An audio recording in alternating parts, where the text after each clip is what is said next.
Okay. Um, Hello, dear listeners, howlers. I am Sardar. I am the owner and admin of the Howler Archives, as you obviously know already. Um, this what I'm doing here isn't really a podcast. I'm really not looking to do anything similar to that. You can go to HowlerPod or the Hell Reaper podcast if you want an actual podcast experience. They're very, very good podcasts, and the fandom is lucky to have them. I'm mostly doing this mini series, let's call it, of me rambling because I'd like to think that I have a few insights regarding, the Red Rising series, the lore, the narrative, and especially the characters, right? Um, this is mostly just gonna be, like I said, me rambling on and on and on about what I've gleaned from the series and what my six read-throughs have taught me about. Sometimes about Pierce Brown, sometimes about the story itself. You know, I really, really, really do love this series, and what I've tried to do with the Howler Archives, especially, is to mm, make a archive where people can easily get into the more. It sounds very posh, and look at me, but more intellectual side, because this Pierce Brown isn't just another YA author, as some of the advertising may let you believe. He's very sophisticated, and the influences of the series are very sophisticated. It's based on a Greek play. I guess there are a few things more sophisticated and highbrow than that, and there's quite a bit of a lack, and at least there was when I first made the archive. I don't, and I still think there is at this point, but there's quite a bit of lack of deep, deep analytic study of the narrative, of the story, of the characters. Um, the reviews online are very, very surface level, I'd say. And obviously, I mean, they're not looking. I wouldn't expect them to reread the series six times and then spend hours upon hours upon hours studying it and thinking about it, dissecting it. But and the Howler Pod and Hell Reaper Pod, especially, have really upped the ante in that manner, which I really love.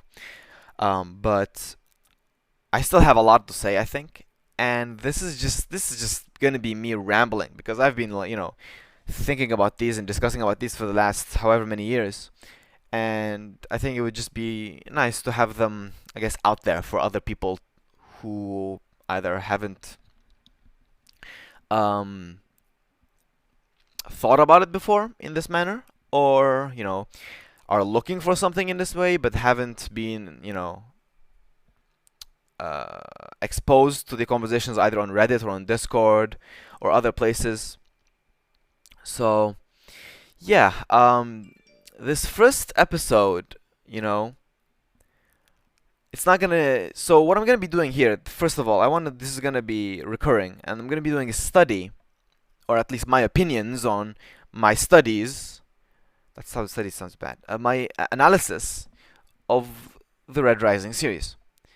And first, chiefly, I want to start with the characters. I want this to be a character study first and foremost, because out of all the things, components that make up Red Rising, I think the one that's the most majestic or beautiful, and the one that Pierce Brown excels at the most is character building. I think Pierce Brown's writing of character is nigh unparalleled in fiction.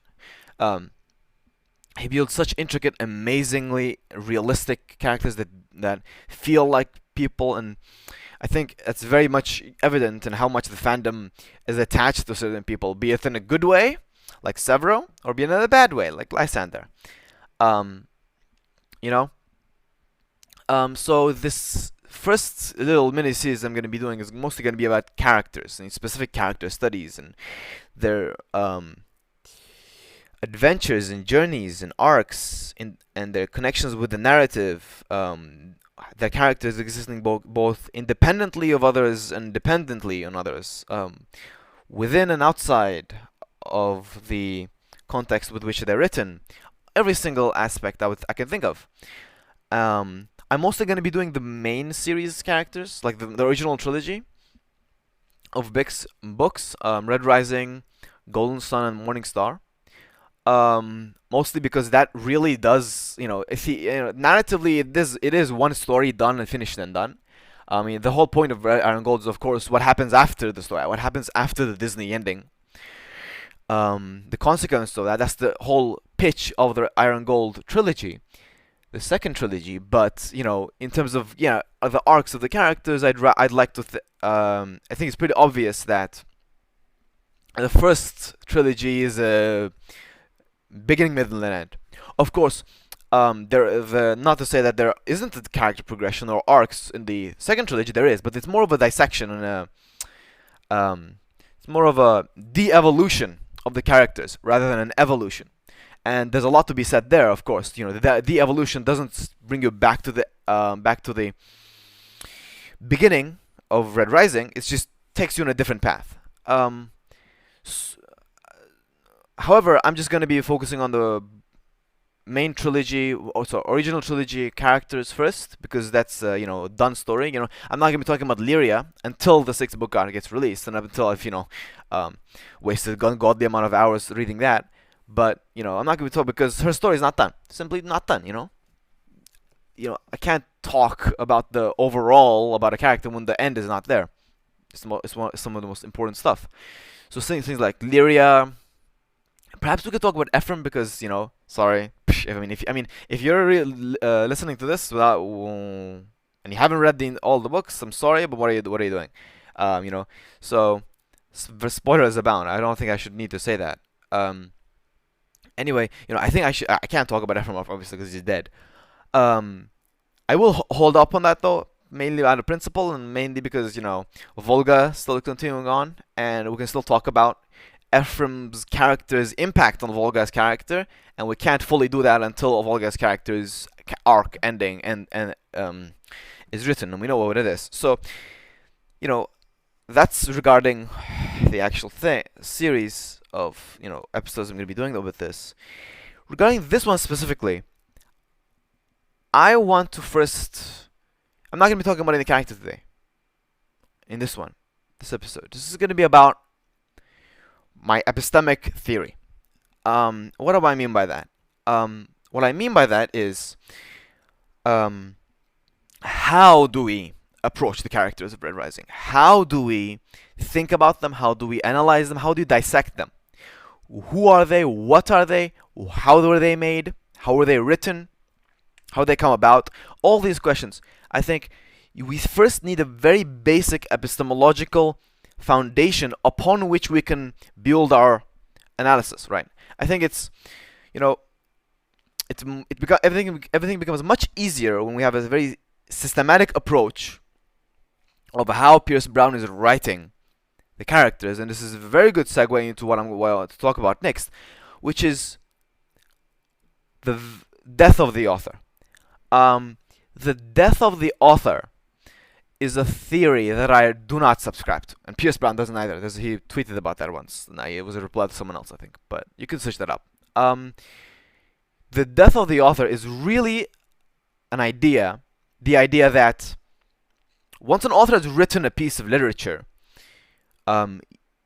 it's no longer theirs, right? Like the meaning of the literature is no longer connected to them. It's severed, and you do not need the author to fully gain a full understanding, complete understanding of the literature. I think this idea is horrible. I think I think to have a true understanding of what the literature is and an analysis of what it is, you need to know where it came from, and where it came from is the author. And maybe if the author was an omnipotent, all-knowing being who whose knowledge and employing of that knowledge corresponds one to one with reality, maybe, sure. But the authors, and especially Pierce Brown, isn't that. He's a person who grows, and I think you very clearly see, if you know his life and his growth, very basic uh, landmarks in his growth as a person, you can very easily see how the books evolve with the author. And he has talked about this in interviews, and because the books evolve with the author, in order to fully understand the book's evolution, you need to understand the author's evolution. And so, which is why I have spent such a long amount of time psychoanalyzing Pierce Brown. And I think I'm a person who is a complete stranger to him, yet knows his psyche and his personality very well. I think you can go to the interview reference sheet if you don't believe me. I think I've watched every single interview of his like 5 times, maybe minimum. Because I really do want to know what does Pierce Brown think, or what goes through his head, either subconsciously or consciously, while he's writing, while he's pouring something onto the page. Luckily, in many interviews, he was asked a question similar to that, where he was asked, some form of the question of how do you write this character? What inspires you this character? How did you build this character? How do you whatever? Some form of that question. How do you write characters, right?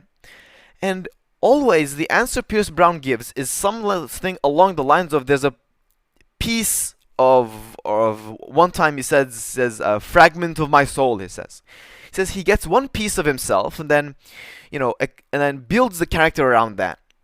And I think this is a very succinct explanation, but it's very loaded, right? And it forms the basic epistemic foundation with which I'm approaching the series.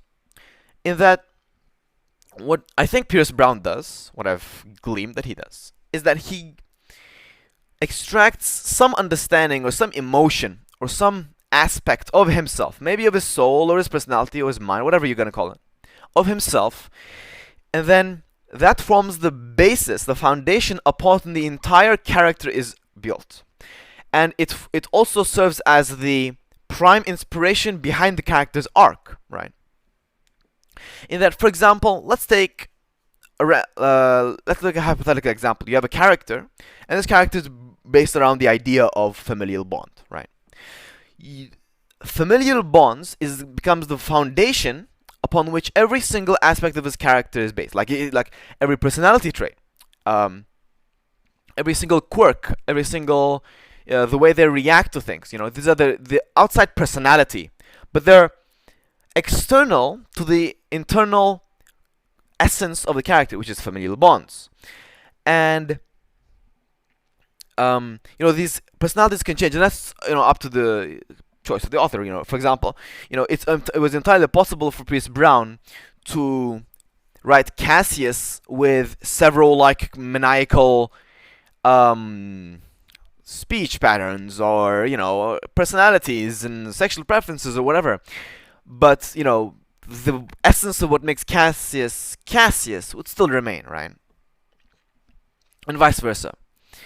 That's what I believe is happening with Red Rising, in that you build the character upon this foundation.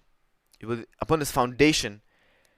then the personality wraps around that, and then you put them in a situation, in the actual story, in the actual lore, right? Where however many years after, like 800, 700 years after our time, and it's technology has advanced as much, and you have this kind of socio-political interrelations, and you have actual familial tension and all this stuff. Like, for example, as an example, Cassius and Julian, right? For example, Julian is someone in his environment who impacted his personality and his life and his arc and his whatever. I think this understanding is how I'm approaching the character studies, in that the prime objective will be to determine what I'm going to call the core aspect of the character. And because I believe that this core aspect of the character, this piece of Priest Brown's soul that he extracts and then builds the character, draws the character around, is the prime motivator behind the arc, right? And the arc, in a lot of instances, will be beginning and ending with the core aspect.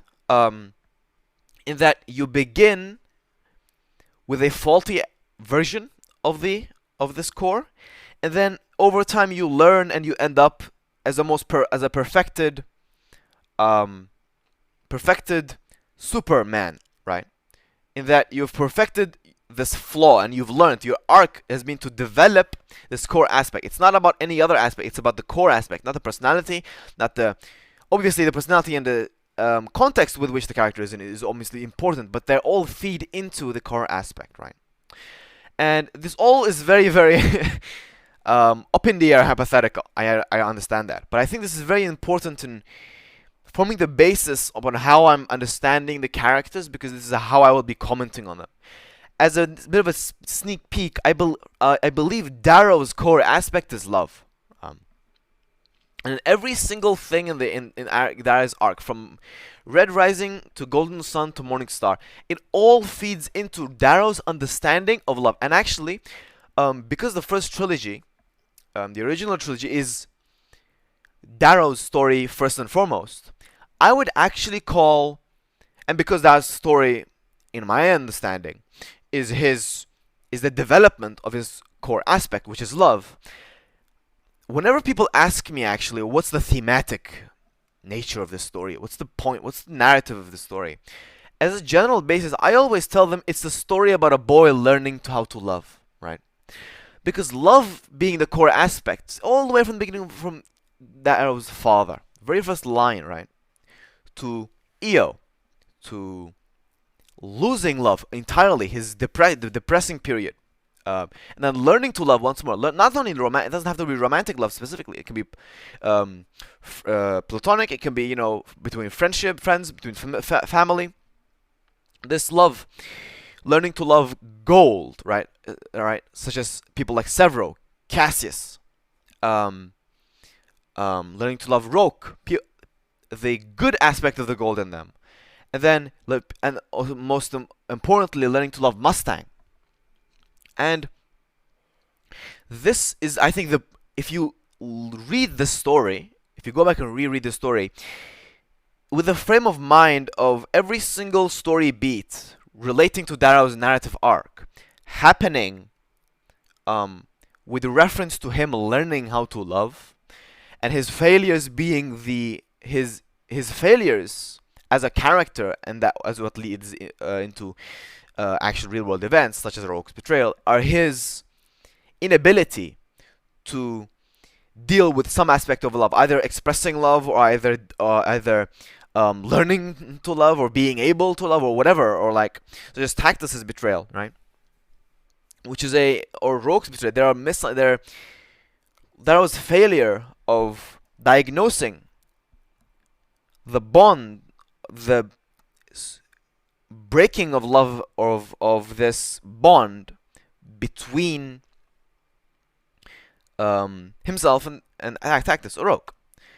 And that's just an example of why I'm very much trying to hammer down what's the system of how I'm approaching the characters are, because it puts you in the frame of mind of how you understand or how you read the books in the first place, right? And obviously that was a sneak peek. The next episode is gonna be about Darrow. Obviously, you can't start with anyone but Darrow. Some of these things I'm gonna be very, very resolute on those core aspects, as I call them, because I've thought a lot about them, and I've it would be a bit shameful now to be completely entirely wrong because of how much time I've wasted. Not wasted, but it would have become if they were wrong. Some of the others I have no idea. Others I'm kind of shaky on. But I'd love to hear you guys' thoughts. In terms of how, if you disagree, such as what is Cassius's uh, core aspect. What Severo's, Severo and Cassius, they can be seem very similar. The more you'll think about it, what's Mustangs, and all the way, and of course all the way while we're doing this, I always have to keep try to reference back to Pierce Brown, because always I want to look back at how Pierce Brown writes this specific character, because again, you can't truly understand Red Rising unless you understand the author, unless you understand Red Rising's author's the series' mastermind's thoughts and his psychology. Um, you know, you can check out the interview reference sheet at thehorrorarchives.com. Yeah. If you want, a very structured and easy preview of sneak peek of, let's say, of that sort of stuff. But yes, that's basically, I think, all I wanted to say.